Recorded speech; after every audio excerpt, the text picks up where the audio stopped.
Yes, sir. You can start, sir, please. Yeah, good afternoon, ladies and gentlemen. Hello and welcome to the last day of the webinar, Strength and Conditioning for Strength and Power Sports. As usual, we have Dr. Abhimanyu, who will be there again today to give a sum of the two presentation in Hindi after the second talk. Hence, those interested to have a better understanding, please do stay with us. So we'll be having a live Q and question and answer session at the end of the webinar.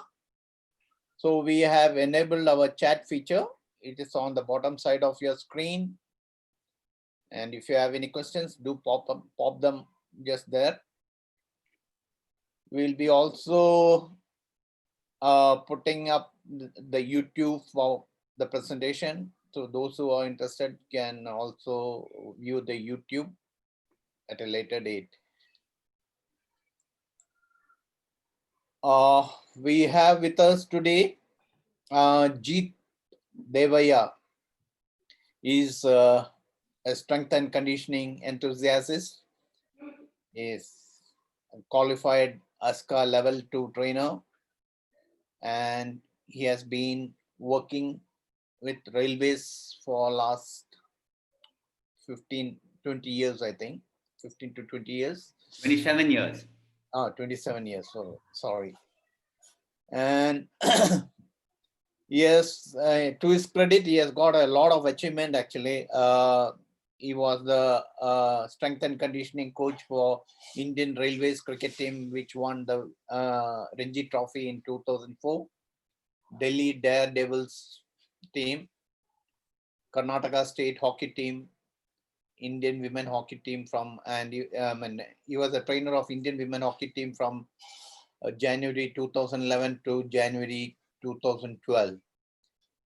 Apart from that, he's having a lot of professional experience of working as head strength coach for under 19 Central Zone BCCI camp, under 19 Coach Bihar Trophy. He was the strength and conditioning specialist. Then under 19 Northeastern NCA camp. Then he has been with the senior Indian women hockey team to Argentina for 4-nation tournament and an INSSC tournament in Australia, and for Asians Champions Trophy in China.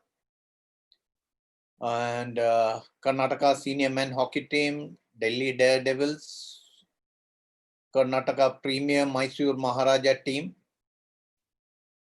then Indian Railways team for Ranji Trophy, South Zone Cricket Academy, East Zone Dulip Trophy, Assam State Ranji Trophy team, All India University team, Goa State Ranji Trophy team, Assam State Ranji Trophy team, Kerala State Ranji Trophy team, and apart from that, he is a ASCA level 2 trainer.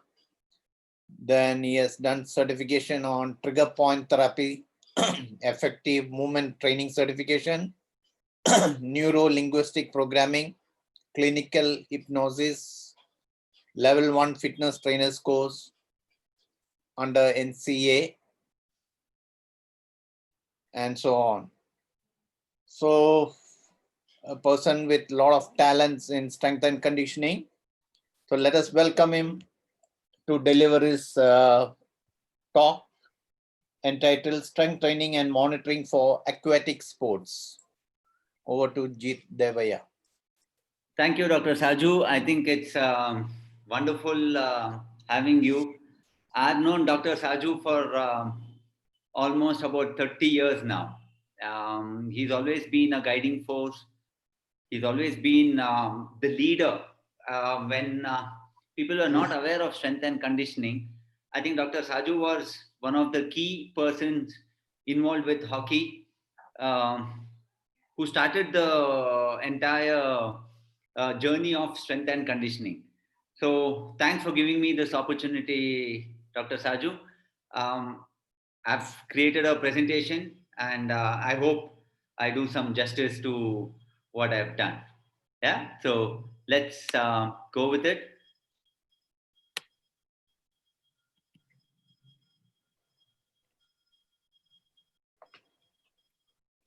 Okay, so let's dive in. I think most of them are coaches or somewhere involved with athletes. So I'm going to start something like this. So every coach knows what they do, I'm sure. And good coaches know how they do. But where we would like to see is great coaches know why they do. So that is where I want to start with, is why is that we need to do what we are doing. Okay, so based on that, my topic today would be is testing. I'm sure everybody would be doing testing. Let's do about why do we do testing? What are the methods of testing? Once we get the testing, what do we do with the data? You know, it's very important that how do we interpret data? Next, I would be talking something on wellness and load monitoring. I'm sure many people would be interested to understand what is load monitoring. Yeah, so even that I'll be discussing. And my next topic would be is key performance indicator, KPI. So whatever we are planning from the testing data, what is the key performance indicator are we looking for? The next would be is exercise programming, where that's the core of the webinar. And the end, but not the least, would be is return on investment. Okay, I'm sure we are all in an organization or associated with an athlete, where end of the day we would want the return on investment. You know, we've invested time, energy, and whatever it may be. What is that we are going to get return? Okay, so let's start with the slides now. Fine. So why do we do testing? Okay, first and foremost is we need to track improvement. Yeah, whether the athlete or the player is improving or where do they stand from. Next is when we plan and forecast, we need to do testing. The third one would be is competition. Fourth would be reward, and fifth would be compliance. So compliance would be is once we do the testing, how do we create the report and plan a program ahead. So this is where I would like to add some data. So I've created this. Now, if you see, it's just like a bulb which has to glow. Yeah. So any athlete would love to be knowing where do they track their improvement. And as we coaches, we would like to know about planning, how to plan the program. The next and important aspect would be is competition. Are we complying with the international standards? You know, the next would be is compliance and reward. So compliance would be is competition between athletes. Reward would be the performance based rewards. So this is a general testing what I have given, not exactly to a particular sport, but also we can, most of the sports, they come under this. So for anaerobic, I'm sure people would have done a yo-yo test. So in yo-yo test, we have two variants, inter IR1 and IR2. So we can do either one of them. To do some speed, we can take a 40-meter dash. And endurance, there is something called an MAS. So MAS is a new form of test, or I think it's been there for a couple of years, called maximum aerobic speed, wherein we have two kinds of tests. We make an athlete run for 5 minutes. So 5 minutes, the athlete covers maximum distance. So 600 seconds divided by the distance covered. So we would get the meter per second. So based on meter per second, we can plan the program ahead, which I'll be talking later. And the next one would be is strength. Strength, we all know, is the 1 repetition max. I think that's what we've all been following. And for power, we would be using jumps, various jumps like vertical jumps, horizontal jumps, broad jumps. And the next important thing is VBT. I'm sure not many people would have heard about VBT, or many people would have been using VBT, is velocity-based training. So velocity-based training is you use an external gadget. We have some software like a GymAware or Strength SNC. So you use those gadgets to understand the velocity. So this is mostly primarily used in gyms. So these are the method of testing. Next, very important in my domain would be is wellness and load monitoring. See, what happens is we would not monitor the wellness. Yes, you've done some very good testing. You've collected data, but we tend to ignore wellness. So wellness would be is the sleep, soreness, illness, and hydration. I think hydration is somewhere we would take into picture. I'm sure people would, depending on the region where they come from, hydration would play an important role during summers. So summers we are training some athletes, summer we are training some people. So are we following hydration? So hydration is something which we need to monitor. Same thing as sleep. Soreness. Soreness can be is if they have some kind of body pain or tightness. So there is a marking which I'll be showing you a template between score of 1 to 7. Yeah. So if the score is 1, then it's a little danger. And if it's when it goes down, you can take them for training. Illness, we know, if they have fever or mild temperature or something, then we can decide if they want to train or not. The next important aspect would be is load. How many of us are aware of acute to chronic workload ratio, ACWR? You know, so ACWR is something which we need to understand. If this particular athlete is a swimmer now, so we need to understand, a swimming coach would understand is today if he's done lactic acid program. So we need to understand what was the load. So the load we calculate is RPE into the duration. So RPE would be the scale again between 1 to 10, 1 being very easy, 10 being super hard. Okay, so example, if the RPE session would be is 7 and 60 minutes would be the training session. So 7 6 are 42. So 420 would be the unit for that particular session. Same way we can take it for your strength session. So if you had a max strength wherein the individual athlete gives about 8, 60 minutes, 480 units. So swimming would be 420 units, strength would be 480 units.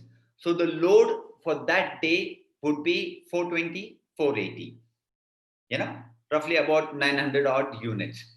So, which is very important for us to plan and monitor to understand how the program is progressing. The next is force, velocity, and volume. So volume would be again the strength volume. If today, if he's done squat of 100 kgs into 10 reps, so 100 into 10, 1000. So 1000 kilo is for one set, you know, so into 3 sets. So 3000 kilos he's done volume. So that way it would be good to monitor the load. So try and have some easy templates. I have some templates. Maybe if it helps you all can just take that. But my simple take would be is end of the day, we need to monitor wellness and the load. So this is my dashboard collection. My physio does this report. I call it as a musculoskeletal assessment, where we get to know what are the issues. And this is a swimmer. So where he had a bilateral shoulder injuries, where he had internal rotational problems. So I get to know his mobility issues. I get to know his postural issues. And then we do some special tests. This is primarily a physio-related test. So what we do is the physio and the trainer, we both sit together and then we make a plan, yeah, as to how to go about it. So this is what I was talking about, the acute to chronic workload ratio calculator. If you see on a Monday, I put SNC, minutes is 65, and the RP is 8. Okay. If you look at on Friday, the 13th, you can see it is a 4 kilometers easy swim. So he's given a RPE of 4. Yeah, it is easy swim, recovery maybe. So the unit is 240.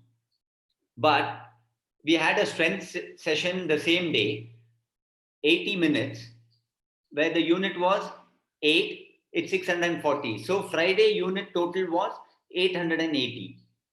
So that way we can calculate for the week. You know, it's a general template I've given. So we can calculate accordingly. So the formula is acute to chronic workload ratio is you take 4 weeks of chronic and the 5th week of acute. You divide that and you get the sum. Okay, so that particular sum 0.18 to 1.2, that's a sweet spot.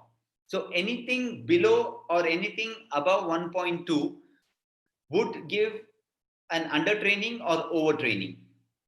You know, so this is where it's very important for us to monitor. If you're undertraining, then there is very less stimulus on the athlete. If you're overtraining, then we all know that what's the consequence of overtraining. Yeah, so this is something which I give a lot of importance. I do a lot of load monitoring.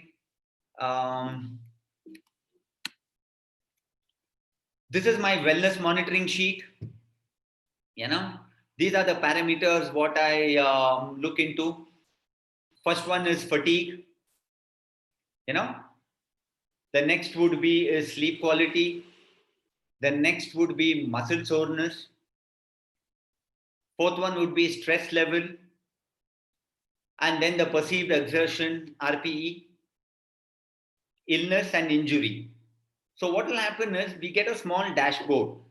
So the trainer or the athlete gets a small dashboard to understand where the particular athlete is.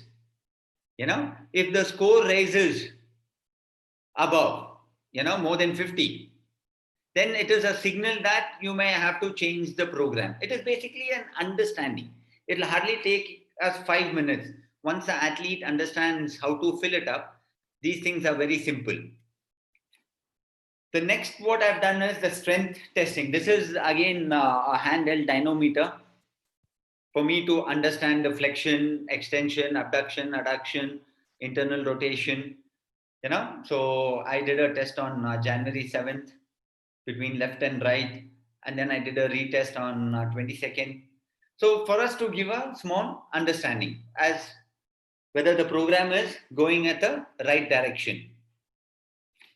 Okay, so this template again would be is strength, as I discussed earlier, my aerobic, MAS. So the athlete ran for 2,400 meters. He took 9 minutes, which I converted into 544 seconds. Okay, so his meter per second was 4.4. Yeah, so now I understood that he can cover 1 meter at 4.4 seconds. So 4.4 seconds, meter per second. You understood? So if I have to plan a running program, if I have 100 meters, and there is a research which says that we need to work MAS at 120%. Anything, if you want to get results, we need to work at 120% effort. So if I have to work at 120% effort, if I convert it into 5 seconds, so 6 seconds I need to reduce. So I need to push the athlete at 4 seconds to complete 1 meter.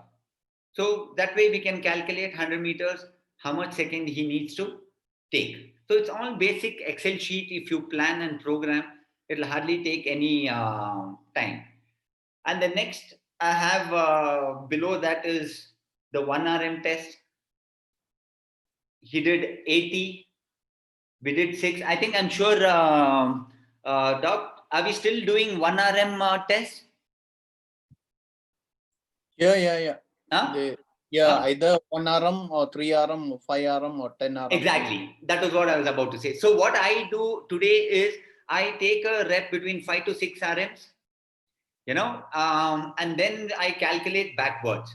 So as we all know, depending on the athlete's training experience, I would not push them to do 1 RM at one stretch, because if I look at this particular athlete's load for 80 kgs, he could do 6 reps. So his 1 RM was 96 kgs. Yeah. So that way I would not want him to push 96 kgs at one stretch. So that way you can be a little smart in using the formulas, which I'm sure it's available. So I did a squat, deadlift, bench press, and a bench pull. Okay. So since he's a swimmer, I want to do a lot of pulling movements, which I use bench pull. And that way I'll get an idea of 50% effort and 85% effort, or whatever it is, as we plan his next. Now, this is what I was talking about, a VBT method, that is velocity based training. So here we have a repetition squat, a military press, bench pull, and a bench press. Now, if you see the graphs next to it, these are all relative load to the body weight. So there is a method which we follow with a velocity base. So 60% they do 5 reps, 70% they do 7 reps, 80%. So it goes between 60, 70, 80%. So that way we get to know how fast they push the bar or move the weight accordingly. So this is something new which not many coaches are using, but to prescribe and to be specific individual athletes, if you have 10 or 15 athletes coming into the gym, this method, the velocity based method, would help in the coaches planning a precise program. So a velocity based program. So coming back, I would say is, what is the key performance indicator? Now, KPI is a measure reflecting how an athlete is doing in a specific aspect of performance. Okay. So now, what is that key performance indicator in your athlete? It can be a swimmer, it can be a weightlifter, it can be anyone for that matter. We need to understand what is a KPI. For that, I would again look into these aspects. Now, we have a process KPI, we have an input KPI, and we have an output. Now, since I'm talking about the swimmer, I would look into 3 aspects. One is the start, because that's very important for me, the blocks, and the next important would be the turn. And the third one would be the stroke. Okay, so stroke I would not give much importance, because I would sit with the coach. The coach would give me the feedback as how his stroke would be. But these are my key performance indicators. So the process, the input, and the output. Okay, so going back, what is the process? It is about the efficiency or productivity of an athlete. So Example, what is the number of hours, days, months spent on training? That's a process, isn't it? We all work on the process because we don't know the end. If the process is right, I'm sure we all know that the end is going to be right. So let's focus only on the process. Okay. What is the input? So the input can be various inputs. The resources invested to generate the results. Example like financial, training, methods of training, various input. Yeah, it can be testing equipments. What is the output? The end output is the performance gain of an athlete. Yeah, the end result, isn't it? So isn't the process input very keen to get the end results? I'm sure. Yeah, so that is what it is. Now, this is where I would talk a lot on this. I think not many people are aware of this. See, for a program or any exercise to be successful, this is very important. The critical success factor. So what is a critical success factor? So critical success factor, it is used to represent a KPI, a key performance indicator. So in a management, it can be in a team. So a critical success factor is a team where the management, now here if I'm talking is the SAI DG, then the coaches or the sports science head and the coaches and the athletes, they all come together for a common cause. What is a common cause? The common cause is the success of an athlete. The common cause would be the success of the organization. Yeah. So critical success factor is an action taken collectively to achieve a given object. Now we all know Khelo India has invested quite a lot on young athletes. So that is a collective object. Now these young athletes, we've invested the time, energy to see that in the next 4 years, 6 years, 8 years, maybe in the next Olympics, we try and get a couple of medals. So that is what it is, setting a target for each metric used. Any target we can use. Maybe we can focus on the A cut qualification so that we get about 10 athletes in the A cut rather than sending them in the B cut. So the collective action by the management. So when I say a management, the management which includes from the top bottom, or from here we can also talk about the sports minister who's very well involved. So the management from top bottom till the athlete, so everybody is involved for a common cause. So now this, how do we put in different blocks? I use a terminology called PDCA. It is used to, what is P? A P is planning. What is D? To do the planning. And C is check, assess and reassess, and A is act. So this is where I take from the critical success factor to a PDCA. So from a critical success factor, I move on to a PDCA. First is plan, then we do it, then we check whether are we heading in the right direction, and then we act. That is programming. So this 4 quadrants is very important. We are not aware of these quadrants, but once we understand where to put what in each quadrant, from the plan quadrant or from the do, from the check or act, once we understand the 4 quadrants, it will be easy for us to get the desired results. Coming to the core of this, program designing.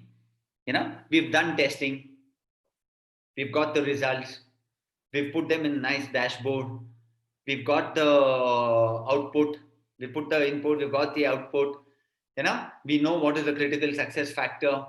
So we've done everything now. Yeah. So now the most important aspect is how do we plan a program? Isn't it? Yeah, it can be your training sessions. For me, I'll be talking only on my strength sessions. My first thing is, what is my object? So I'm going to define my object. So I'll be very clear. What is my objectives? Yeah. For me, this particular athlete, I want to improve his jump, that is starting blocks, the turn in the water, and the third would be the stroke. Yeah, that is what. And injury prevention, isn't it? We all are working towards injury prevention. So I'm going to set my targets. Now, what is program designing? So program designing is nothing but replacing the maximum effort workout. So what I've understood is improving the rate of force of development, RFD, and explosive strength. So these are the two critical success factors for me to work on RFD and explosive strength, and preventing the formation of a speed barrier and suffering a law of accommodation. See, what happens is, law of accommodation would be is, if the athlete, they stagnate, we call it as plateauing, isn't it? Yeah. So if the athlete plateaus, then he or she cannot get the desired results. Even the coaches, the trainers, everyone will be confused as to why this athlete is not improving. Maybe we are not able to understand what is the stagnant. So for me, it would be the rate of force development, RFD, and explosive strength. Now, another important factor would be is, in my micro or macro or my periodization plan, is improving the special physical preparedness. So what I would use as SPP, special physical preparedness and general physical preparedness. So we are all aware of this present COVID situation. Yeah, we all know that not many athletes are able to use the facilities. Okay, so now we cannot even focus on special physical preparedness. So our focus should be on the general physical preparedness. At least these athletes should be able or should be doing some kind of activity. From there, in general, I can maybe take them to the next level of special preparedness. So I need to understand in my program design, what is the outcome or what is that I am looking for. Yeah. So this is what personally I look for. Now, we all know the strength training continuum. Okay. First is the force and the velocity. If the force is more, the velocity is less, and it's vice versa. So if you look at it from the general strength to specific strength, the graph goes, yeah.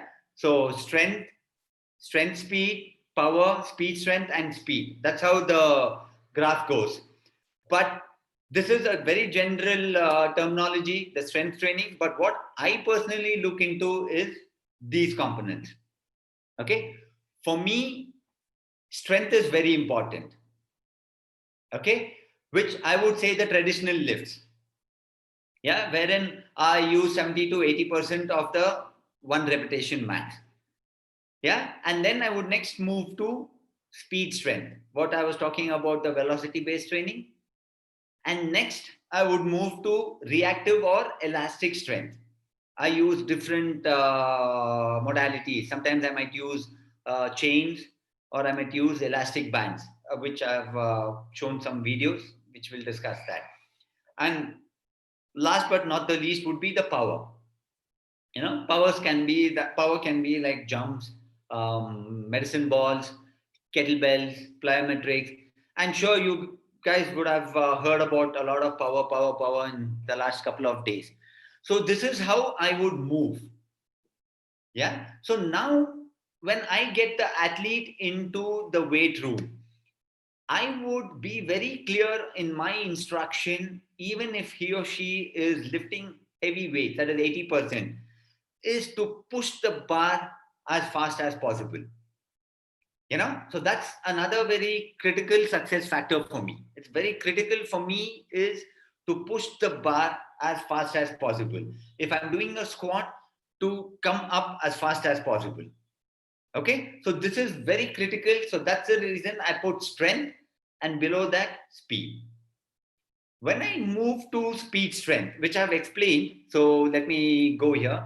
So when I'm talking about the first one, so strength speed refers to moving relatively heavy loads as fast as possible. Okay, so there is a strength constraint on heavy load. So when I'm lifting about 70 to 80 or even 90% for that matter, yes, the load is really heavy, but we need to tell the athletes to push the bar as fast as possible. So that is when you recruit your fast twitch fibers. So the athletes, they might take their own time to push the weight, but if you try and tell them prior to lifting that, hey, listen, this is what I expect you, that the minute the load is there, try and push the bar as fast as possible. So this is strength speed. Now, speed strength, again, we discussed would be is the velocity based, depending on percentage. You know, it'll be a lower percentage. It can be starting from a 50, 60 to a maximum 70%. So even here, it could be the same traditional exercise. You know, I'm a big fan of using a very traditional exercise, your squats, your deadlifts, your bench press, your bench pull, your shoulder presses. So I'm a very big fan of using the traditional strength training exercises. So in those traditional strength training exercises, I would tell the athlete to push as fast as possible. Velocity based, we've discussed about it. As we all know, I think I'll just briefly go through this. Force is equal to mass into acceleration. I think from all the angles, we need to understand the mass we need to push as fast as possible. Acceleration. Again, what is acceleration?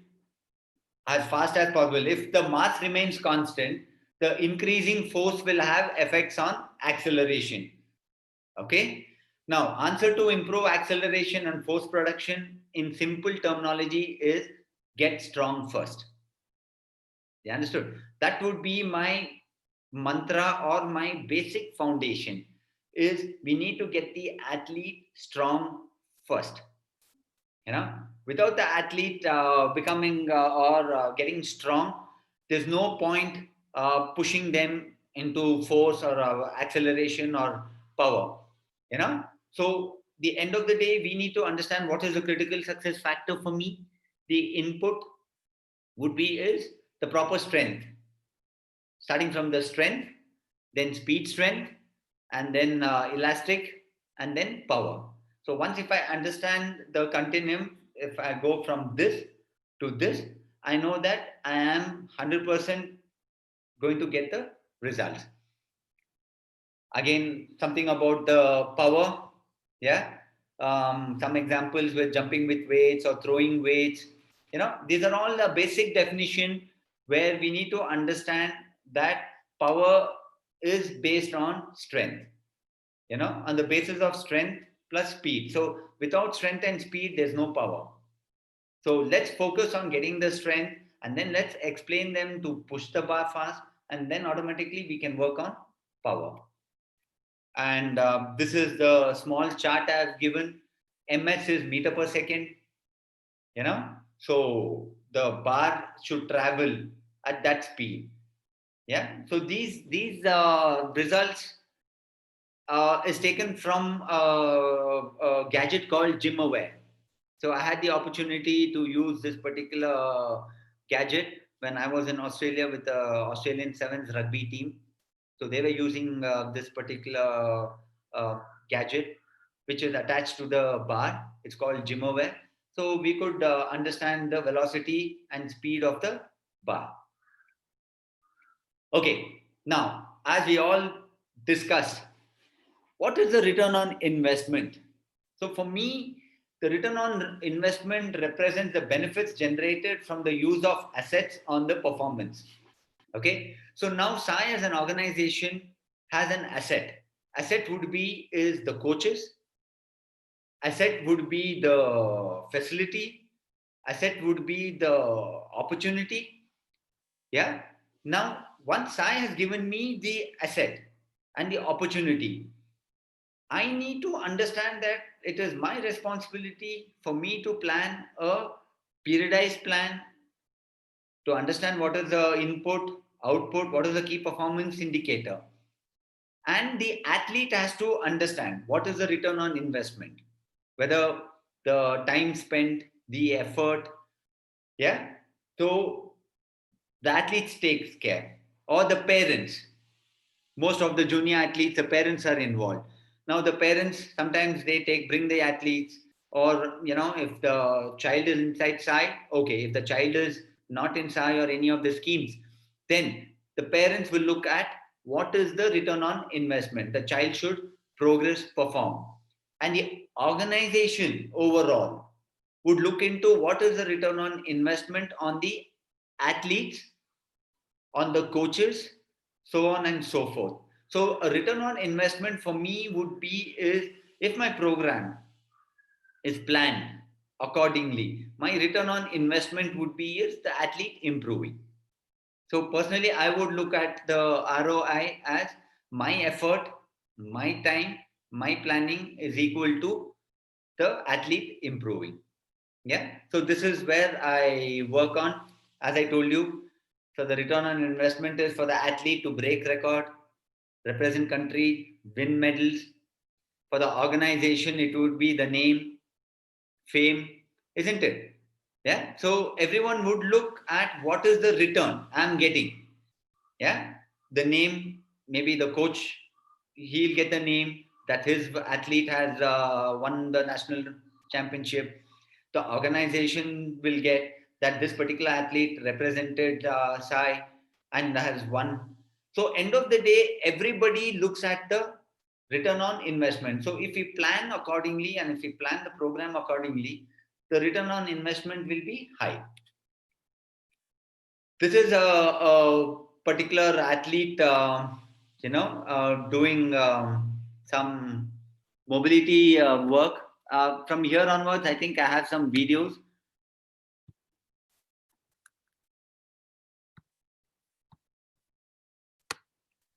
So what I do is I always start with a proper mobility work. I'm sure everybody would be doing. Since he's a swimmer, I would focus more on the upper body and go on from there. So we can just watch something, some basic shoulder mobility he's doing.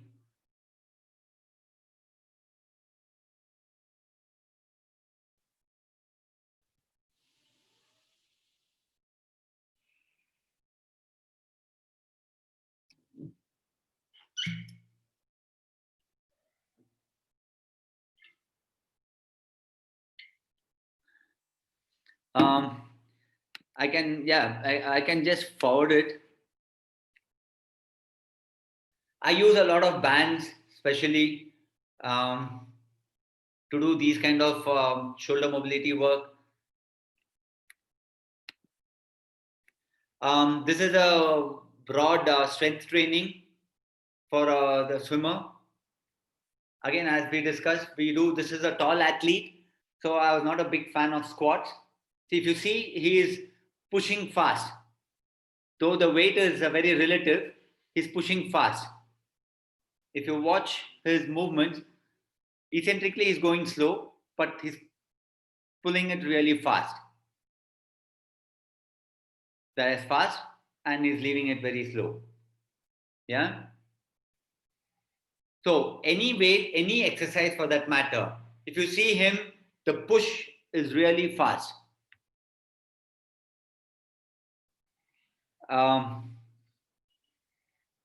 Some general exercises.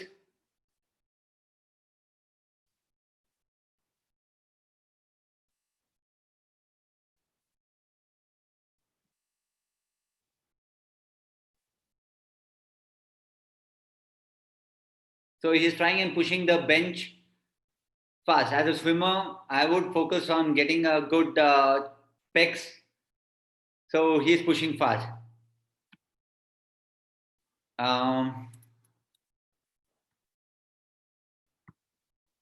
This is some power-based exercises with the medicine ball, what we did.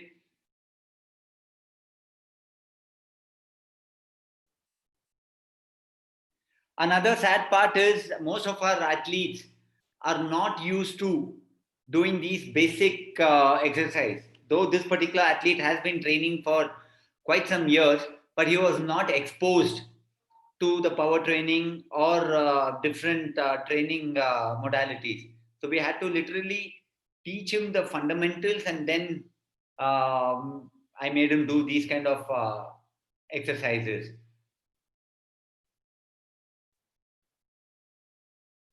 So it's very important for us to teach the athletes the fundamentals and then move.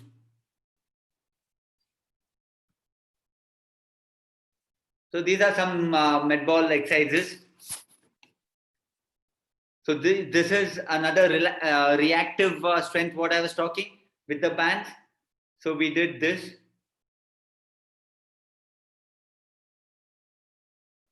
As I discussed, again,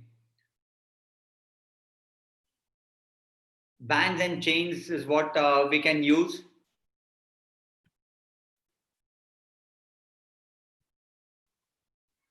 Some rowing, again some bench work. So the basic idea was for him to push as fast as possible.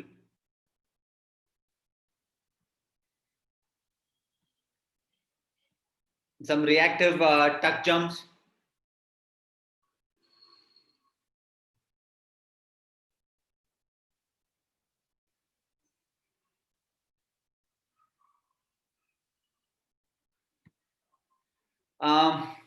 My another important aspect would be is the core training, and the core I'm not a big fan of planks and other stuff, so I keep it a little bit fun.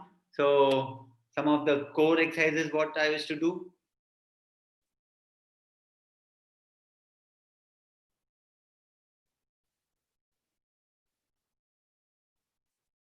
Loaded carries, again, if you see his right hand, it's very good for shoulder stability. His left hand would be his suitcase walk. I added a twist with a side plank. You can be creative, you can be creative, you can just be yourself. This being a swimmer, I wanted him. So these are some of the general things what I did, and this is how I plan my program, present and execute. So if you guys have some questions, I'll be more than happy to take it, and we can start from there. Talk. Ajit, yeah, it was a very good presentation. Yeah, a lot of informations on your training plan for a swimmer and how you went about executing various phases of strength training. And I believe that this athlete was injured, no? So probably you had taken care of the injury also, and Correct. how you looked into that aspect and then enable him to perform much better. And yeah, your inputs on various aspects of key performance indicator. That is actually one thing which all the coaches need to focus upon. Without that, probably, you are sailing at a wrong direction without True. any destination. So that's one thing which was very good here. So it was overall it was a very good session, and I think most of our swimming coaches who are here, probably they should be benefited. And along with that, it's not only swimming coaches, Exactly, but other sporting coaches, because the exercise which he has shown something on, like now for example the core exercise, innovating movements, dribbling on one hand and then doing the 3-point contact. That is yes, exactly. that's really thought of thing, and probably you can make it more specific to swimming also, depending upon the angle of pull and angle of push. Probably that can be made. Yes, So definitely. just, I mean, if you're in a position to open up your mind, then probably you can create a lot of core exercise accordingly, and that can be done specific to the requirement of the athlete. All right, now let's open the floor for questions, and if the coaches and other scientists who are there, if they do have any questions, please put up in the chat box.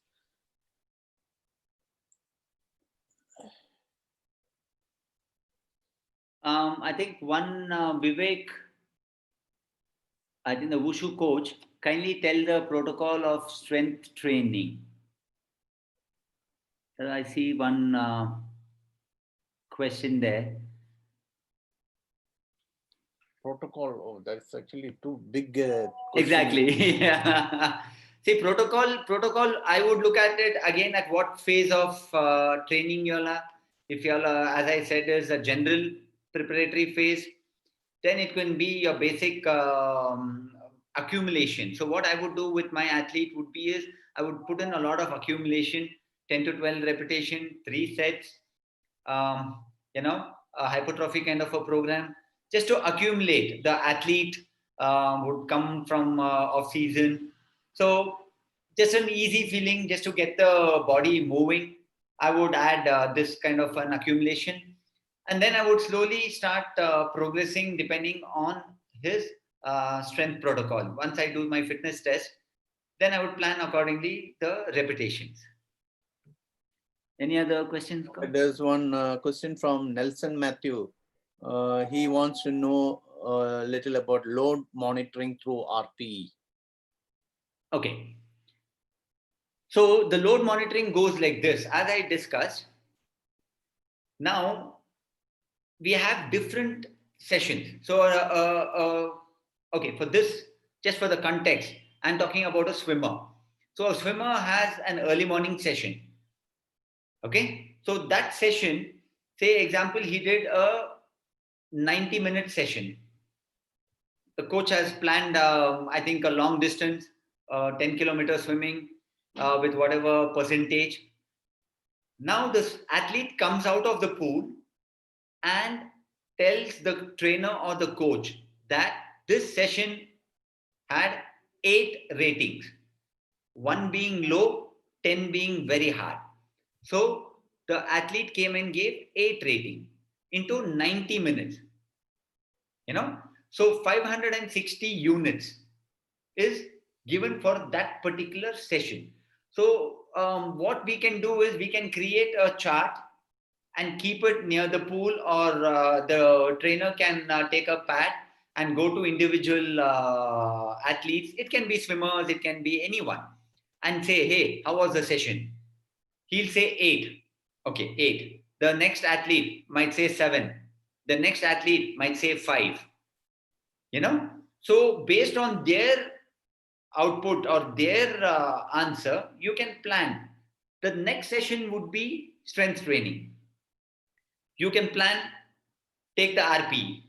The third session may be the PM. These are all AM sessions. So the PM session can be another load. So what happens is we plan the 3-session load and we add. Say example, for calculation purpose, the first session was 450. The second session was 500. We have 950. The third session was 300. So about 1250 was a training load for Monday. So Tuesday would be 1500. Wednesday would be 1600. Thursday would be 1200. Saturday would be 1500. So end of that week, we add. Say we get about 7000 units from Monday to Saturday. So that was week 1.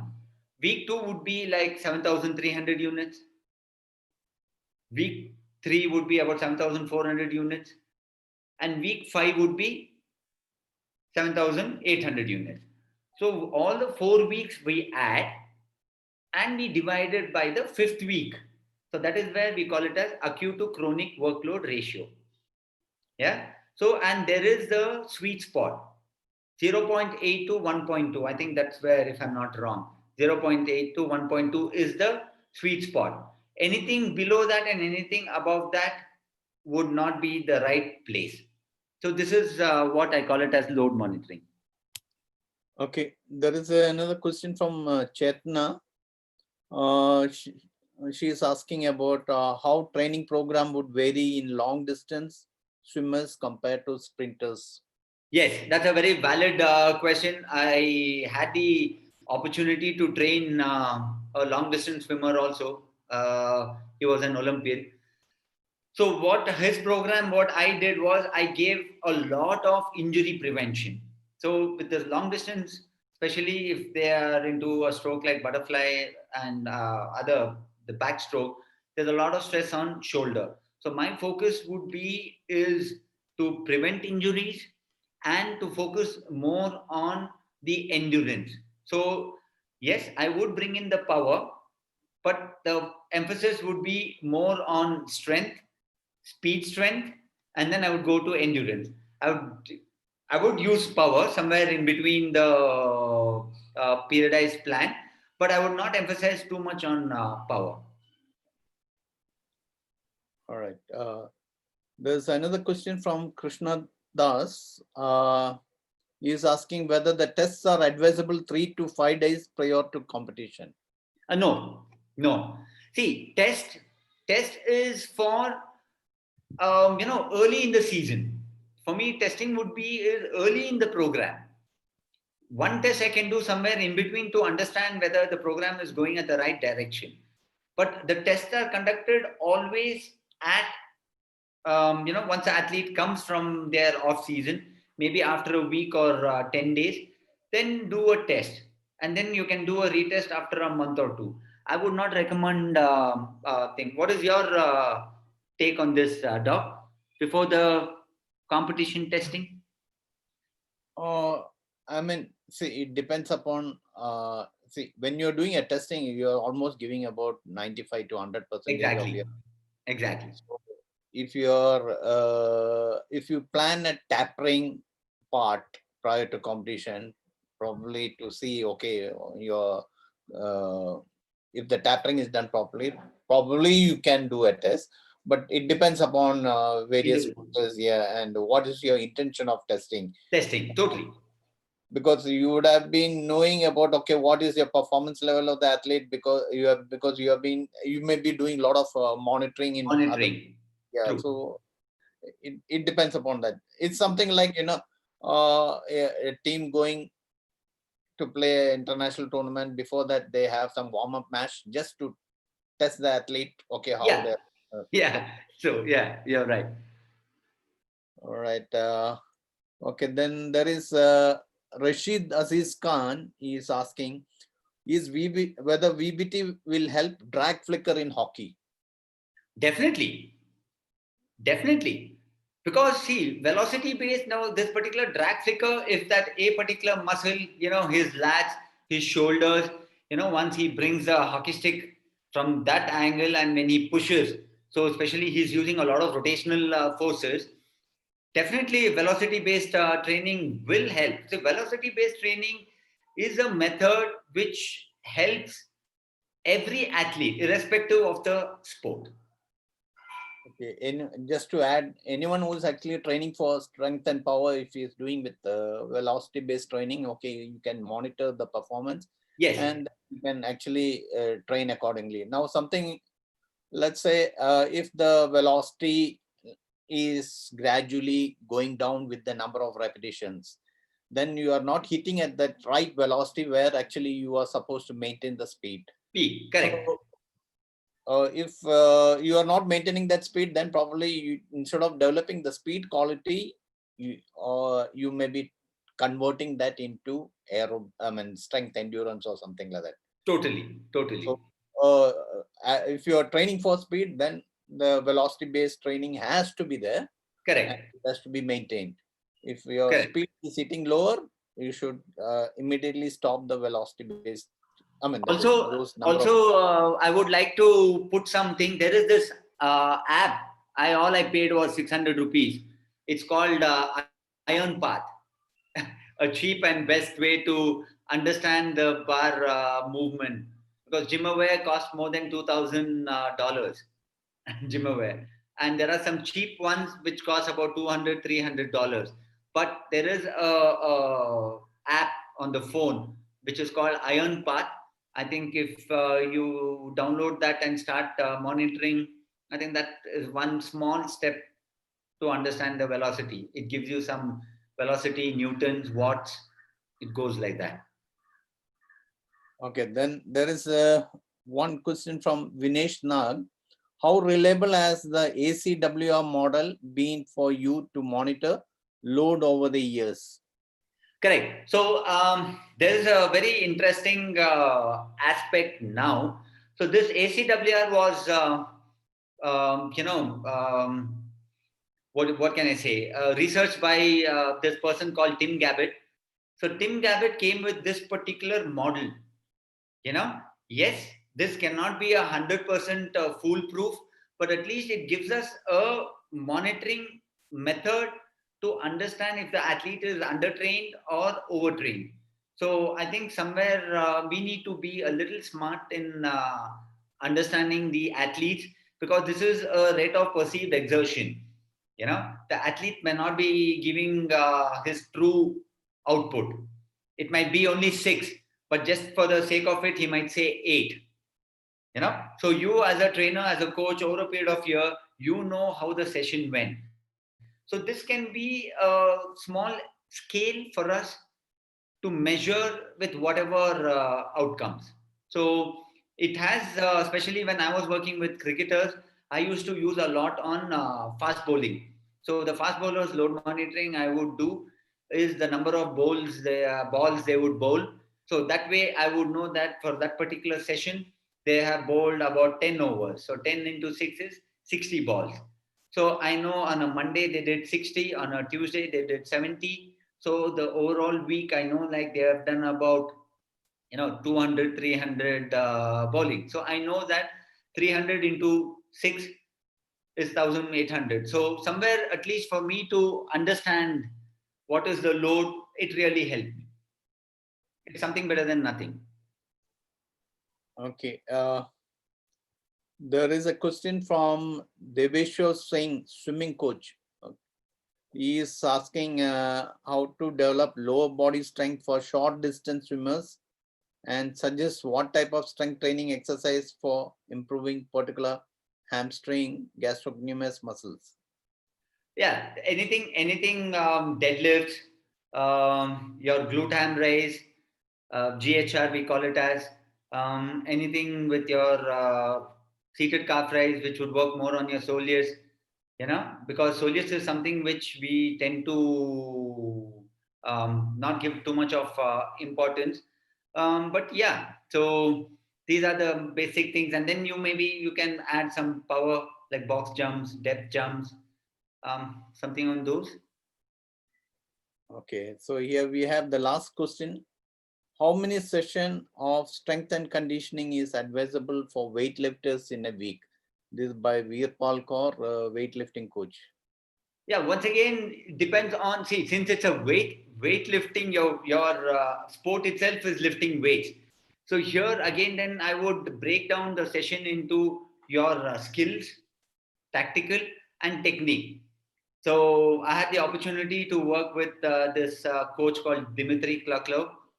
So he had suggested, or what even I would also say is, I would completely work on the accessories. Trying and working on my overhead qualities, trying and strengthening my back, doing a lot of reverse hyper extension, which would prepare for me to do a proper snatch or a clean. So it all depends on how well my accessories or my exercises, which helps. So I would do a lot of overhead squats.